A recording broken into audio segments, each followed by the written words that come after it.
Audio Jungle.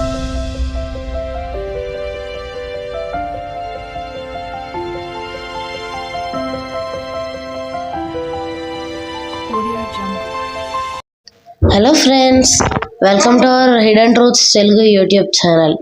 ఈరోజు మన వీడియోలో దేని గురించి తెలుసుకోబోతున్నాము అంటే 450 కోట్ల సంవత్సరాల క్రితం మన భూమి ఎలా తయారైంది, మీరు ఇప్పుడు నివసిస్తున్న భూమి ఎలా పుట్టింది, సోలార్ సిస్టమ్ ఎలా ఏర్పడింది, దీని గురించి మాట్లాడుకోబోతున్నాం.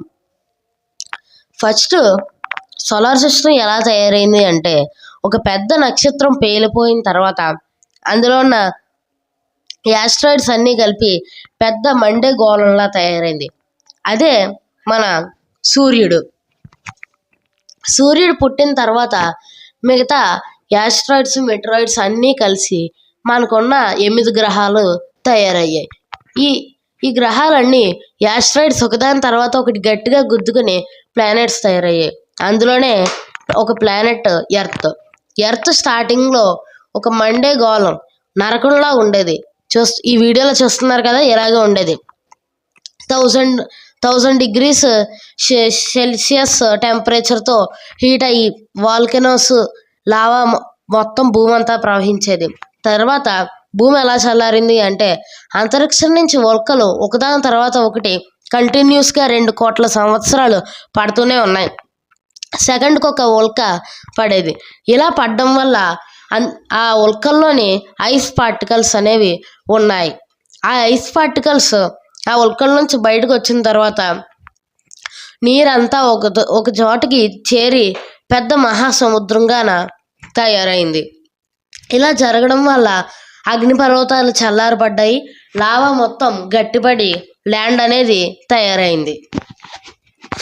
ఈ తర్వాత వీనస్ గ్రహానికి మెర్క్యూరీ గ్రహానికి మధ్యలో ఉన్న ప్లానెట్ థియా. ఈ చిన్న గ్రహం మార్స్ గ్రహం అంత సైజు ఉంటుంది. అయితే ఏమైంది అంటే, థియా గ్రహం ఫాస్ట్గా వచ్చి భూమిని ఢీకొన్న తర్వాత సగం పార్ట్ చెల్లాచెదురైపోయింది. ఈ చెల్లాచెదురైపోయిన పార్టే ఇప్పుడు మనకు ఉన్న మూన్. ఇలా జరగడం కూడా మనం మంచికే, ఎందుకంటే మూన్ తయారైంది కాబట్టి మనకి డే అండ్ నైట్ ఫామ్ అవుతుంది. మూన్ ఏర్పడింది కాబట్టి ఇప్పుడు మనం రాత్రి అయినా రెస్ట్ చేసుకుంటున్నాం. లేదంటే మొత్తం డే మాత్రమే ఉంటుంది. డే మాత్రమే ఉంటే మనకి క్లైమేట్స్ ఏర్పడవు, సీజన్స్ ఏర్పడవు. కాబట్టి మనకి మూన్ తయారవడం వల్ల మంచిదే జరిగింది. లేదంటే డే టైం నైట్ టైం అయిపోద్ది, నైట్ టైం కూడా డే టైం లాగే ఉంటుంది. కాబట్టి మనం నైట్ కూడా స్కూల్కి వెళ్ళాల్సి వస్తుంది. కాబట్టి మనకి మూన్ తయారయ్యి మంచిదే జరిగింది. తర్వాత ఆ థియా గ్రహం మన ఎర్త్ని ఢీకొన్న తర్వాత ఎర్త్ 23.5 డిగ్రీలు వంగి తిరిగేది. ఇలా వంగి తిరగడం వల్లే మనకి ఋతువులు అంటే seasons, summer, rainy, winter, spring seasons అనేవి మనకి ఏర్పడుతున్నాయి. తర్వాత భూమి మీద జీవం ఎలా తయారైంది దాని గురించి మాట్లాడుకోబోతున్నాం. ఇప్పుడు భూమి మీద జీవం ఎలా ఏర్పడింది అంటే, సన్లైట్ వల్ల మరియు గాలి ఈ రెండు రియాక్ట్ అయ్యి నీటిలోని సైనో బ్యాక్టీరియా అని ఉంటుంది. ఈ సైనో బ్యాక్టీరియా సన్లైట్ మరియు గాలితో రియాక్ట్ అయ్యి జీవాన్ని తయారు చేసింది. అలాగా సీ యానిమల్స్ తయారయ్యి, సీ యానిమల్స్ నుంచి నేల మీద నివసించే యానిమల్స్ తయారయ్యి, అలాగా ఆది మానవుల నుంచి మనుషులు తయారయ్యారు. సివిలైజేషన్ ఎలా జరిగింది అంటే, ఫస్ట్ ఆది మానవులు ఎలా టెక్నాలజీ ఇంప్రూవ్ అయ్యారు అంటే, ఫస్ట్ ఆకులతో బట్టలు చేసుకుని వేసుకునేవారు. తర్వాత జంతువుల్ని చంపుకుని పచ్చి మాంసమే తినేసేవారు. చెట్లకు కాసిన పండ్లు కూడా తొక్క తీసుకోకుండానే తినేసేవారు. ఇలాగా సెకండ్ సివిలైజేషన్ ఎలా మొదలైంది అంటే, ఒక ఆదిమానవుడు 2 రాళ్ళని గట్టిగా కొడితే అగ్గి పుట్టింది. అగ్గి పుట్టిన తర్వాత జంతువుల్ని చంపి కాల్చుకుని తినేవాడు, ఎందుకంటే అగ్గి పుట్టింది కాబట్టి.